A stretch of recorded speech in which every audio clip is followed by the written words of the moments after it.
Hi everybody, this is the Bronx TV. We're doing Facebook Live, and look where we are. I have Gail Nathan right behind me. We are at the Bronx River Art Center at 1087 East Tremont Avenue. And why are we here? Because this building, and we're not going to review what it took to get the building built, and Gail doesn't want to review that either, but this incredible building has been selected as one of the buildings of the day for Archtober, which is coming out of an architecture magazine, an architecture organization, and they have selected this building in the borough of the Bronx as one of their buildings of the day for their month where they celebrate a different building in the city of New York or who knows where. Hi, Gail Nathan. Hi. Gail is the executive director here at the Bronx River Art Center. The building opened when? At long last. And by the way, on this page, when we post this story about this, we will also post the original video we did, which helped push the needle forward to get the building done. Anyway, go ahead. That was good. So I guess we finally got open mid-April. Okay. And slowly but surely have been unpacking. We did a lot of unpacking over the summer, but we started classes. We had artists come into the studios right away in April. Artists who were working on the Starlight Park project. Right, you did that, and then there was an opening which is still running, and you can see that gallery in the lobby of the building. But let's talk about that's the third show that's in the gallery already. Third show. Gary's can't count. But let's talk about the building as being a special building. The exterior, of course, is gorgeous and unique because it's got the name of Bronx River Art Center wrapped around it.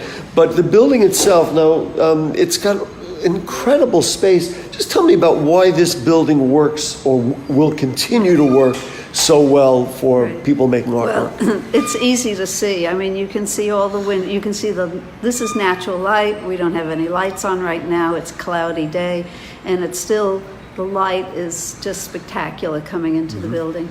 And that's really why this 100-and-some-year-old building was the perfect building to keep, not tear down. That's right. It's not a new building. It was a reformatted or restructured, reconditioned building.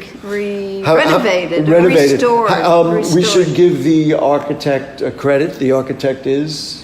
Sage and Coombe Architects. Worked on it from the very beginning. They were selected through a design selection process way back in 2008 or 9, I believe. You want to take a walk? Let's take a walk. Sure. So we're going to try to show you some of the things in this building. I mean, Gail was mentioning to me before about how long it takes to unpack, and those of us who move understand that fully. So you'll see a lot of the unpacked stuff, and if you look at that video that we're going to be posting tomorrow morning, Wednesday morning, you will see that we were here before there was anything in here. But you can see some of the sinks and things like that. But I love this part. This is like the education floor, right? Is that right? We're on the education floor, and we're just going from the 2D side to the 3D side. 2D is two-dimensional artwork, which would be flat painting and stuff. Right. And so you can see in the back there, you can see look at the size of the space. And then in this area is the 3D area. 3D, right, where we do sculptures and ceramics, and here's where we're going to have our maker space, which is a whole bunch of woodworking equipment coming in, and where the whole concept of making things, particularly design products, making is more specifically to the creative industries. I noticed the potter's wheels here, which look rather modern. But a lot of space and our kilns. And the kilns we want to show. We have kilns. Not too many places have both potter's wheels and kilns. Oh, that's interesting. I don't a lot know. of them don't have kilns because there's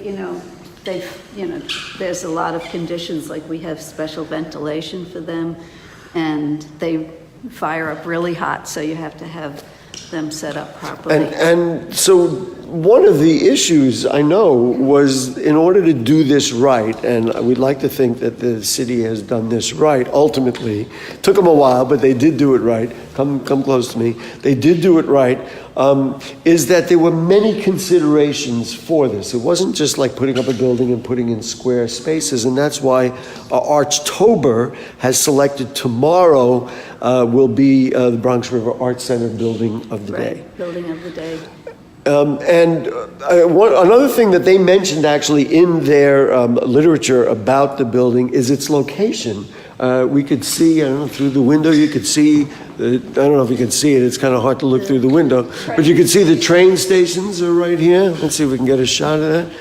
The train stations are here. Pulling in over there right now, just pulled in Right. to the West Farms, Which East gives Fremont Station. Which gives it a nice feel, and especially nice, and I don't think we're going to do that today, but if you go to the rooftop, you can see like it's really centrally located in the Boulevard. It's centrally located. It's by the 2 and the 5 train, which comes up from the east side or the west side of Manhattan. It also comes down from the Dyer Avenue, the north, central, and east Bronx. And we have 6 buses that come here, and there's a parking deck right here where 3 highways. So there's no excuse to not bring your kids for art Exactly. classes. That's what we're doing. Listen, the bottom line is really what I just said, and that's about the art classes. It's wonderful to have the recognition. It brings more attention to the building, but we never want to lose sight of the mission of giving people opportunities to be creative, et cetera, et cetera. So you'll come next to me, Right. and we'll say why. No. First I have to say, She all wants to these say one new- more thing before I sign off? Right, all these new buildings that are rising up around us, literally around us. There's so many new people coming into the area, and that's our next audience to reach, is all these new people to come into the. We just feel that it's the moment we're going to be gangbusters here as soon as all of those people know about us. So that's why I'm saying to you, new people in the West Farms, Crotona Park East area, come to the Bronx River Art Center. I know you're new. You got to get here. This is special. Right, and really, how are kids going to grow and develop and and be creative and do all those things? She just showed me a prototype that kids made of a park bench. I don't know, I think it was on the other floor. But, those are the kinds of things that help the kids grow better and, of course, help our world do a lot better. So congratulations for being the building of the day in Archtober, and that is tomorrow, Wednesday, October 10th. And From noon to 1. From noon to 1, there will be a tour for some of those people. By our architects. Right, and even better, come at a different time and make sure that you sign the kids up, or adults, or And tomorrow teens. afternoon is one of our classes. We're running, our classes just started today. So we have painting today, I think. She can't keep track, there's so many. We have And 11 classes per week running, or Wow. 12, 11 or 12 classes. in an award-winning, literally an award-winning building. So, Gail, why do we do this? You know what the answer is. Because Because this is the Bronx. Bronx.